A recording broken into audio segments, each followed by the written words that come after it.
मैत्रिणींनो, आज मी शंकरपाळे करणार आहे मैद्याचे, एकदम खुसखुशीत, तेलकट नाही। चला रेसिपी बघूया। दोन प्रकारचे केलेले आहेत मी, थोडेशा काजूचा आकार दिलेला आहे आणि साधे। अगोदर आपण अर्धा किलो मैदा चाळणीने चाळून घेऊया।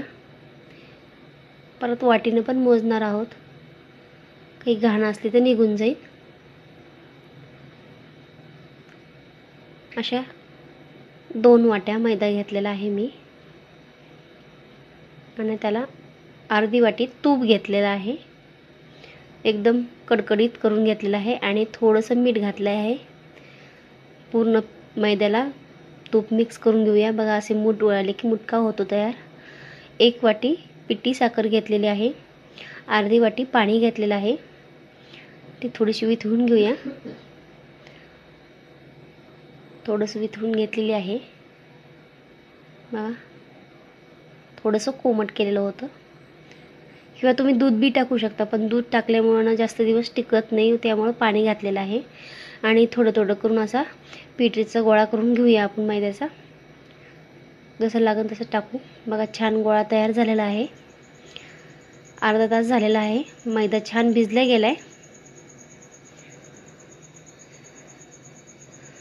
आणि अशा मोठ्या मोठ्या जाडसर पोळ्या लाटून घेणार आहोत आपण। बघा अशी लाटून घेतली आणि अगोदर त्याचे ना चारी बाजूला असे कडक कापून घ्यायचे, म्हणजे एकसारखे आपले शंकरपाळे पडतात। चारी बाजूने काढून घेतलेला आहे। बघा असं। आणि गरम तेल करून घ्यायचं छान। गरम तेलामध्ये टाकून परत मंद गॅस करायचा।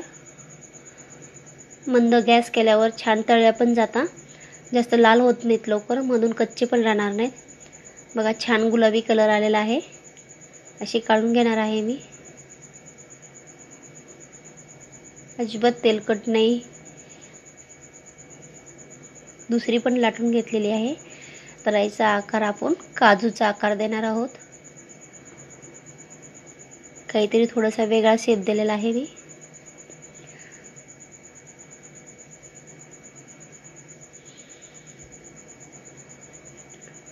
अगोदर मधोमध असे करून घ्यायचे।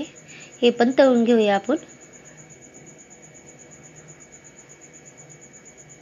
मंद आचेवरच तळायचे हे पण, जास्त लाल नाही होऊ द्यायचे। बघा 2 आकाराचे केलेले आहेत मी शंकरपाळे। कसे झाले आहेत तर कमेंटमध्ये सांगा। एकदम खुसखुशीत झालेले आहेत, तेलकट नाही जास्त, तूप पण लागत नाही जास्त, मस्त झालेले आहेत। हे आपण आकार छान झालेला आहे काजूचा।